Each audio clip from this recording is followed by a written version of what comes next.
Hi guys, my self विकास ढायल। आज के इस वीडियो में हम अवतल लेंस के लिए लेंस सूत्र पढ़ेंगे। इससे जस्ट पहले उत्तल लेंस का लेंस सूत्र हम पढ़ चुके हैं। ठीक है, लेंस सूत्र का फॉर्मूला जनरेट करेंगे अवतल लेंस के लिए। तो अवतल लेंस कौन सा होता है? जो किनारों की अपेक्षा मध्य भाग से पतला होता है। देखो, किनारों पर थोड़ा मोटा है और बीच से थोड़ा पतला। ठीक है, ये हमने अवतल लेंस लिया है जिसकी मुख्य अक्ष है। मुख्य अक्ष है ये मध्य बिंदु, इसको अपन बोलते हैं प्रकाशिक केंद्र O। इसके सामने हम कोई भी बिंब रखेंगे। यहां मान लो मैं रख रहा हूं कोई भी बिंब। ये बिंब रख दिया मैंने AB। ठीक है, इस बिंब से एक तो मुख्य अक्ष के समांतर आने वाली किरण लेंगे, मुख्य अक्ष के समांतर। एक देंगे अपन प्रकाशिक केंद्र O से गुजरने वाली किरण। जो प्रकाशिक केंद्र O से गुजरने वाली किरण है वो बिना किसी विचलन के सीधी निकल जाएगी, और जो मुख्य अक्ष के समांतर किरण आती है वो अपवर्तन के पश्चात, देखो इसमें लेंस है, लेंस अपवर्तन करता है। ये जो मुख्य अक्ष के समांतर किरण है ये अपवर्तन के पश्चात इधर निकल जाएगी।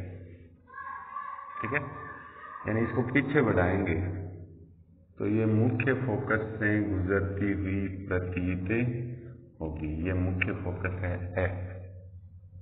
ठीक है, इससे गुजरती हुई प्रतीत होगी। हमने अवतल लेंस लिया, इसके सामने बिंब रखा AB। बिंब से मुख्य अक्ष के समांतर आने वाली प्रकाश की किरण ली जो अपवर्तन के पश्चात मुख्य फोकस से गुजरती हुई प्रतीत होती है। देखो ये जाएगी तो इधर, इसको पीछे बढ़ाएंगे तो मुख्य फोकस से गुजरती हुई प्रतीत होगी। ठीक है, अच्छा, इसके बाद दूसरी किरण जो प्रकाशिक केंद्र से गुजर रही है, देखो प्रकाशिक केंद्र से गुजर रही है, ये किरण बिना किसी विचलन के सीधी निकल जाएगी। तो देखो ये दोनों किरणें आगे जाएंगी तो दोनों फैलती हुई नजर आ रही हैं ऐसे। ठीक है, फैलती हुई नजर आ रही हैं, तो इनको पीछे बढ़ाएंगे। इसको पीछे बढ़ाएंगे तो सेम पास रहेगा, इसको पीछे बढ़ा रखा हमने। तो यहाँ पर आपको प्रतिबिंब मिलेगा, यहाँ मिलेगा क्या? प्रतिबिंब। ठीक है, इसको अपन नाम दे देंगे A' B'। ठीक है, तो देखो अब A' B' अपना क्या हो गया? प्रतिबिंब हो गया। ठीक है, अब हमें क्या करना है? देखो इनकी दूरियां बतानी है। प्रकाशिक केंद्र से प्रतिबिंब तक की दूरी होती है V, प्रतिबिंब दूरी V। फोकस तक की दूरी होती है फोकस दूरी S, और बिंब तक की दूरी है, इसको अपन बोलते हैं U, बिंब दूरी U। ठीक है, ये दूरियां होंगी। ये जो मुख्य अक्ष के समांतर किरण जिस बिंदु पर आती है उसको अपन नाम देते हैं M, और इस M से O पर ऐसे लंब डाल देते हैं ताकि अपना यहाँ त्रिभुज बन जाएगा। ये लंब क्यों डाला जाता है? कि यहाँ पर त्रिभुज का निर्माण हो जाए इसलिए। ठीक है, जैसे FMO या MOF है ना, ऐसे MOF, इस प्रकार से त्रिभुज का निर्माण हो जाए। ठीक है, तो एक बार फिर मैं बता रहा हूँ इसमें हमने क्या किया है। एक अवतल लेंस लिया है, अवतल लेंस के सामने बिंब रखा AB। इस AB बिंब से मुख्य अक्ष के समांतर आने वाली प्रकाश की किरण अपवर्तन के पश्चात मुख्य फोकस से गुजरती हुई प्रतीत होती है, इधर निकल जाएगी, ये प्रतीत होगी फोकस से गुजरती हुई। इसके बाद दूसरी किरण जो वक्रता ऑप्टिकल सेंटर यानी प्रकाशिक केंद्र से गुजरती है, दूसरी किरण जो प्रकाशिक केंद्र से गुजरती है बिना किसी विचलन के सीधी निकल जाती है। ये दोनों किरणें देखो आगे बढ़ाएंगे तो ये इधर फैलेंगी, मिलेंगी नहीं, तो इनको पीछे बढ़ाएंगे। पीछे बढ़ाएंगे तो यहाँ पर एक दूसरे को क्रॉस करेंगी, तो यहाँ आपको प्रतिबिंब मिलेगा। अब इसमें हमने सभी दूरियां दर्शा दी हैं और M से O पर लंब डाल दिया। ठीक है, अब देखो इसको मैं जूम करके दिखा रहा हूँ। ये जो डायग्राम है ये आप फेयर कॉपी में बना सकते हो। ठीक है, अवतल लेंस के लिए लेंस सूत्र में ये डायग्राम बनेगा। जो हमने अवतल लेंस से प्रतिबिंब निर्माण पढ़ा है उसमें भी यही आया था। ठीक है, अवतल लेंस से प्रतिबिंब निर्माण में भी ऐसा डायग्राम आया हुआ है अपना। ठीक है, ये था अपना डायग्राम। इसके बाद देखो हमें क्या करना है, इसके बाद हमें करना है इसकी थ्योरी लिखनी है। क्या लिखनी है? थ्योरी। थ्योरी में क्या लिखोगे? देखो थ्योरी में आपको लिखना है जैसा जैसा प्रतिबिंब ये बना है, जिस प्रकार से हमने किरणें काम में ली हैं, सेम वही थ्योरी में आएगा। तो थ्योरी में अपन यहाँ पर क्या लिखेंगे? देखो यहाँ आपको मैं बोल के बता रहा हूँ, ये थ्योरी नोट्स तैयार करते हो तो आपको लिखनी पड़ती है। तो इस थ्योरी में आप क्या लिखोगे कि चित्रानुसार अवतल लेंस के सामने स्थित बिंब से मुख्य अक्ष के समांतर आने वाली प्रकाश की किरण, मुख्य अक्ष के समांतर आने वाली प्रकाश की किरण अपवर्तन के पश्चात मुख्य फोकस से गुजरती हुई प्रतीत होती है।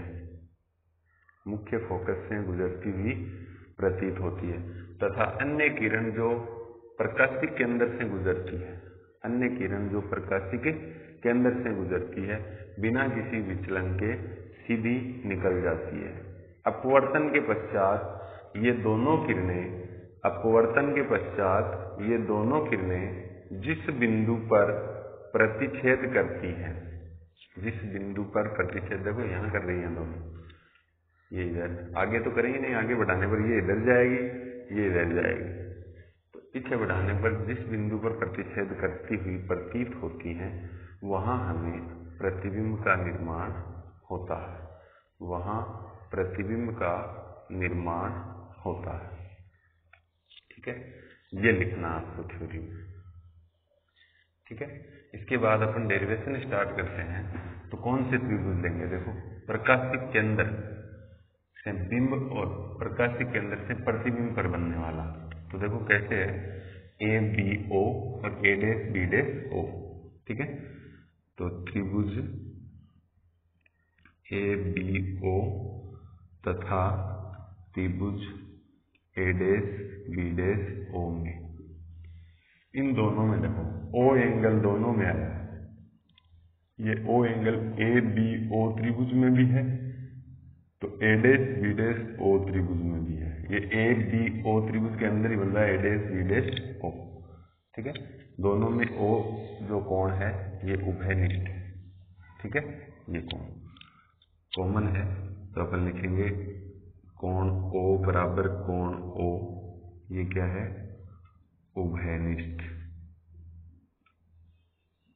ठीक है, दूसरा देखो इसमें बी कोण 90 डिग्री का है, तो इसमें बी डैश है, तो कोण बी इज इक्वल्स टू कोण बी डैश, ये कितने का है?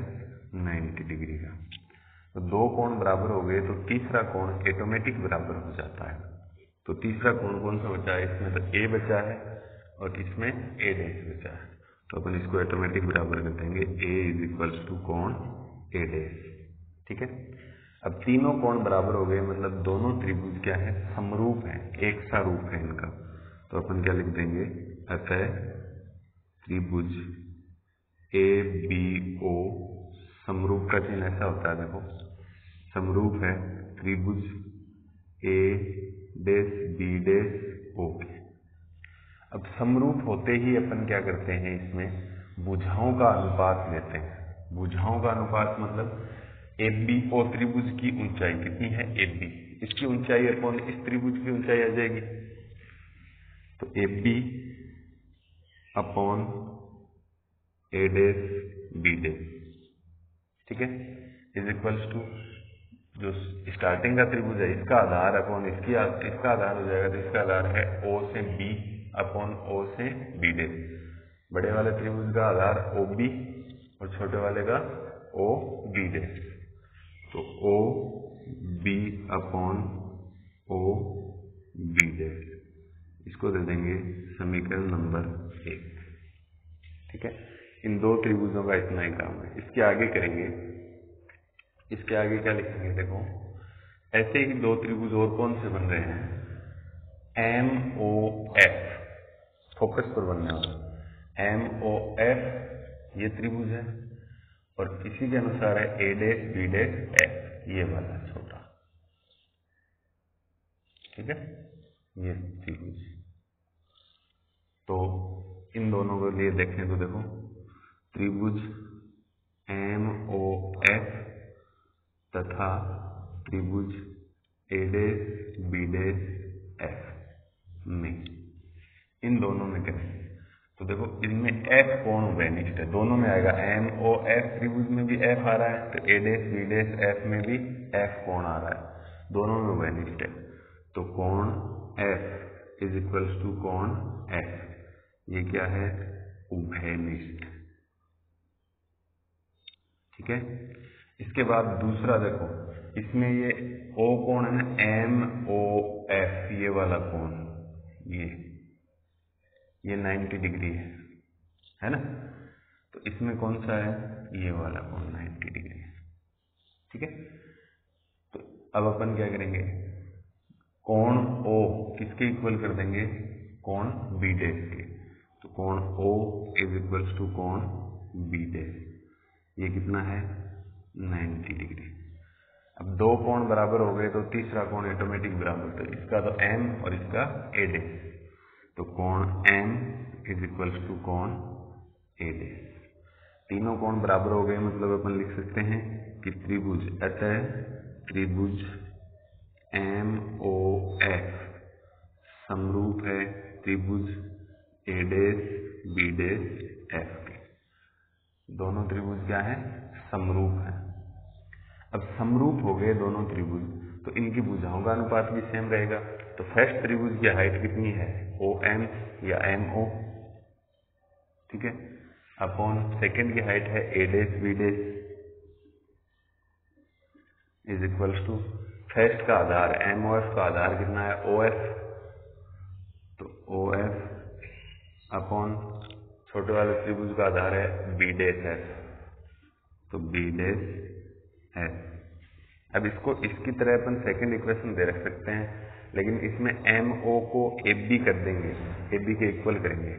देखो MO किसके इक्वल होगा, AB के, MO इक्वल होगा AB के, ठीक है, AB के इक्वल होगा। क्यों होगा, देखो AB और MO ये इक्वल ऐसे होंगे कि ये जो किरण आ रही थी ये मुख्य अक्ष के समांतर थी, तो समांतर होगी तो बीच का गैप जितना यहाँ है उतना ही गैप यहाँ मिलेगा, ठीक है। तो MO का मान AB के इक्वल होगा, तो इस इक्वेशन में MO की जगह AB कर देंगे, तो AB is upon A'B' is equals to OF upon B'F। अब दे देंगे इसको सेकेंड इक्वेशन, ठीक है। अब फर्स्ट और सेकंड दोनों इक्वेशन का LHS क्या हो गया, इक्वल हो गया, LHS दोनों का इक्वल हो गया। तो अपन अब क्या लिखेंगे कि by equation first and second, यानी समीकरण 1 व 2 से, 1 और 2 से LHS इक्वल है दोनों का, तो RHS इक्वल करेंगे, तो OB upon OB' OB upon OB' is equals to OF upon B'F, OF upon B'F। इसको अपन नई समीकरण नंबर 3 दे देंगे, दोनों का LHS बराबर करके RHS बराबर कर दिया और समीकरण नंबर 3 दे दिया। अब इसमें जो भी ये 4 दूरियां आई हैं, इन दूरियों का मान चिन्ह परिपाटी से निकालेंगे।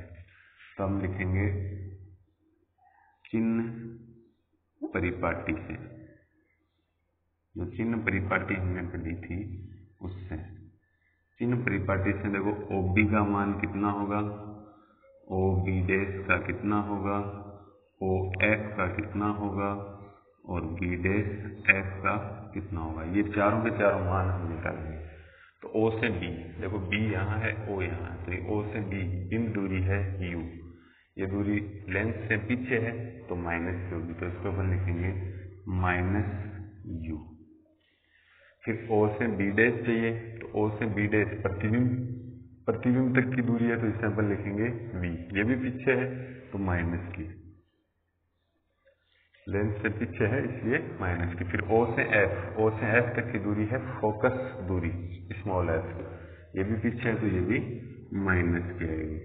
अच्छा B डैश F, देखो B डैश F अपने पास है नहीं वैल्यू है इतनी वैल्यू, B डैश F, तो अपन क्या करेंगे O से F लेंगे माइनस O से B डैश कर देंगे तो ये बच जाएगी OF minus O B dash.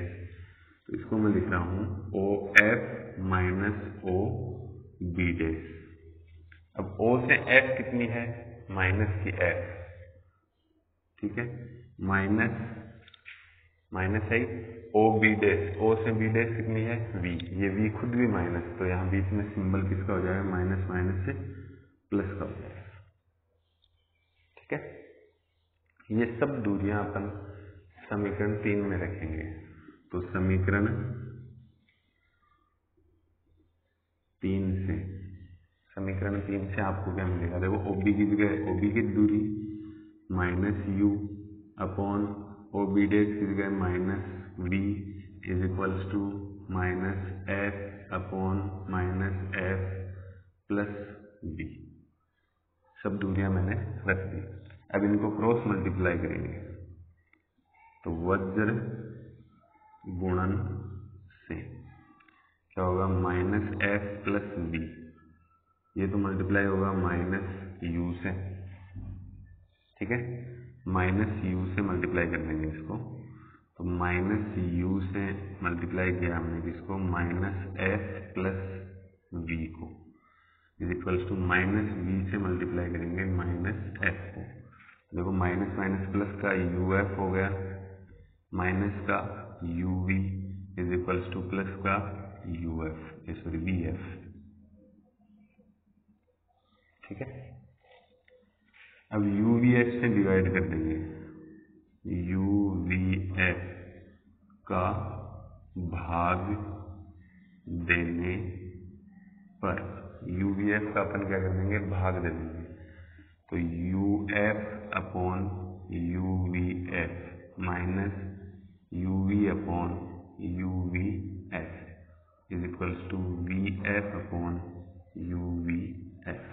तो इसमें देखो UF से UF कैंसिल हो जाएगा, तो 1 अपॉन B माइनस UV से UV कैंसिल, तो 1 upon F is equals to VF से VF, तो 1 अपॉन U। अब आपको V और U एक साइड में चाहिए, तो U को इधर ले आओ और F को इधर ले जाओ, तो 1 अपॉन V तो जैसा है वैसा ही पड़ा रहा, U को इधर लाएंगे तो माइनस का 1 अपॉन U, इधर प्लस का था इधर लाएंगे तो माइनस का, इज इक्वल्स टू ये F इधर माइनस का उधर ले जाएंगे तो प्लस का, तो 1 अपॉन F। ये आ गया आपका लेंस सूत्र, ठीक है, ये लेंस सूत्र है अवतल लेंस के लिए, ठीक है। अब इसके नोट्स कैसे तैयार करने हैं मैं एक बार फिर बता रहा हूं आपको, हेडिंग लगानी है आपको अवतल लेंस के लिए लेंस सूत्र, ठीक है। हेडिंग लगाने के बाद ये डायग्राम बनाना है, जो मैंने स्टार्टिंग में इस वीडियो के स्टार्टिंग में जूम करके दिखाया है, और पहले भी हमने अवतल लेंस से प्रतिबिंब निर्माण किया है, उसमें भी ऐसा डायग्राम है, ठीक है। अब डायग्राम के नीचे इसकी थ्योरी आएगी, जैसे जैसे इसमें किरणें हमने काम में ली थी वो थ्योरी आएगी, ये मैं पहले बता चुका हूँ, एक बार फिर बता रहा हूँ थ्योरी, ठीक है। हेडिंग डायग्राम, डायग्राम के नीचे की थ्योरी मैं बता रहा हूँ। थ्योरी में आप क्या लिखोगे, चित्रानुसार मुख्य अक्ष के समांतर आने वाली प्रकाश की किरण, मुख्य अक्ष के समांतर आने वाली प्रकाश की किरण अपवर्तन के पश्चात मुख्य फोकस से गुजरती हुई प्रतीत होती है, गुजरती नहीं है, देखो जाती तो इधर है लेकिन इसको पीछे बढ़ाते हैं तो इससे गुजरती है, इसलिए हम लिखेंगे गुजरती हुई प्रतीत होती है। तो क्या लिखेंगे कि मुख्य अक्ष, चित्रानुसार मुख्य अक्ष के समांतर आने वाली प्रकाश की किरण अपवर्तन के पश्चात मुख्य फोकस से गुजरती हुई प्रतीत होती है, तथा अन्य किरण जो प्रकाशिक केंद्र से गुजरती है, अन्य किरण जो प्रकाशिक केंद्र से गुजरती है बिना किसी विचलन के सीधी निकल जाती है, ये दोनों किरणें जिस बिंदु पर प्रतिच्छेद करती हुई प्रतीत होती हैं, देखो ये करती नहीं है, प्रतिच्छेद करती नहीं है, करती हुई प्रतीत होती है, क्योंकि आगे बढ़ाएंगे तब करें तब तो करती हैं। अब आगे तो ये दूर जा रही है तो हम इनको पीछे बढ़ा लें, पीछे बढ़ाते हैं तो हम क्या लिखेंगे कि अपवर्तन के पश्चात जिस बिंदु पर ये दोनों किरणें प्रतिच्छेद करती हुई प्रतीत होती हैं, जिस बिंदु पर प्रतिच्छेद करती हुई प्रतीत होती हैं, वहां हमें प्रतिबिंब प्राप्त होता है। इतनी थ्योरी लिखेंगे, उसके बाद डेरिवेशन लेंगे। तो डेरिवेशन में हम दो त्रिभुज लेंगे, ए बी ओ और ए डैश बी डैश ओ, जिसमें ओ कोण उभयनिष्ठ आ जाएगा दोनों में, और ए के बी और बी डैश दोनों कोण 90 डिग्री के, दो कोण बराबर होते हैं, तीसरा कोण बराबर हो जाएगा। तो दोनों को त्रिभुजों को समरूप दिखा देंगे, समरूप होने के बाद भुजाओं का अनुपात लेंगे। तो फर्स्ट त्रिभुज की ऊंचाई अपॉन सेकंड की ऊंचाई बराबर फर्स्ट का आधार अपॉन सेकंड का आधार, समीकरण फर्स्ट दे देंगे। ऐसे ही सेकंड दो इक्वेशन लिए हमने, सेकंड दो ट्रायंगल लिए, एम ओ एफ और ए डैश बी डैश एफ, ये वाले ट्रायंगल लिए एम ओ एफ, ठीक है, और ए डैश बी डैश एफ, ये दो ट्रायंगल लिए, ठीक है। तो ये दोनों ट्रायंगलों में भी एफ कोण तो उभयनिष्ठ हो गया, और इसमें तो देखो बी डैश और इसमें ओ, ये कोण 90 डिग्री हो गया, दो कोण बराबर हो गए तो तीसरा ऑटोमेटिक बराबर हो जाता। तो दोनों समरूप, समरूप होने के बाद वही जैसे इसमें भुजाओं का अनुपात किया था वैसे इसमें कर देते हैं। बस इसमें एम ओ जो डिस्टेंस है इसको ए बी के इक्वल कर देते हैं, ताकि ये फर्स्ट इक्वेशन के एलएचएस में मैच हो जाए, ठीक है ना। तो दोनों को मैच करवा के हमने सेकंड इक्वेशन नाम दे दिया इसको, फिर फर्स्ट और सेकंड इक्वेशन के एलएचएस इक्वल थे तो हमने आरएचएस इक्वल कर दिए, और आरएचएस इक्वल करने के बाद चिन्ह परिपाटी से सभी दूरियां रख दी, और दूरियां रखने के बाद इसमें फॉर्मूले में दूरियां सभी रखी और वज्र गुणा किया, वज्र गुणा करने के बाद यूवीएफ का भाग दे दिया, ठीक है। और इस प्रकार अपना लेंस सूत्र प्राप्त हुआ, ठीक है। आज के इस वीडियो में इतना ही। जैसे हमने दर्पण सूत्र निकाले थे, तरीका वही है लेंस सूत्र में, बस बेस वही है, बाकी थोड़ा सा चेंजमेंट मिलेगा, एंगल वगैरह ये सेम नहीं मिलते हैं, बाकी बेस तरीका वही है। उसमें भी अपन दो दो त्रिभुज लेते हैं, उनको समरूप सिद्ध करते हैं, फिर दो त्रिभुज लेके समरूप सिद्ध करते हैं, फिर दोनों के एलएचएस इक्वल करके आरएचएस इक्वल, चिन्ह परिपाटी, ये सब वैसा ही तरीका है जो लेंस सूत्र में, दर्पण सूत्र में था, वैसा ही लेंस सूत्र में आता है। तो उत्तल लेंस का लेंस सूत्र, अवतल लेंस का लेंस सूत्र, उत्तल दर्पण का दर्पण सूत्र और अवतल दर्पण का दर्पण सूत्र, चारों टॉपिकों का बेस एक जैसा है, ठीक है। ये जो आपको दिख रहा है ये आप नोट्स के रूप में तैयार करेंगे, मैंने बता दिया आपको, हेडिंग लगा के डायग्राम, डायग्राम के बाद थ्योरी लिखनी है जो मैंने बताई है, थ्योरी के बाद ये डेरिवेशन जनरेट करना, ठीक है। Thank you.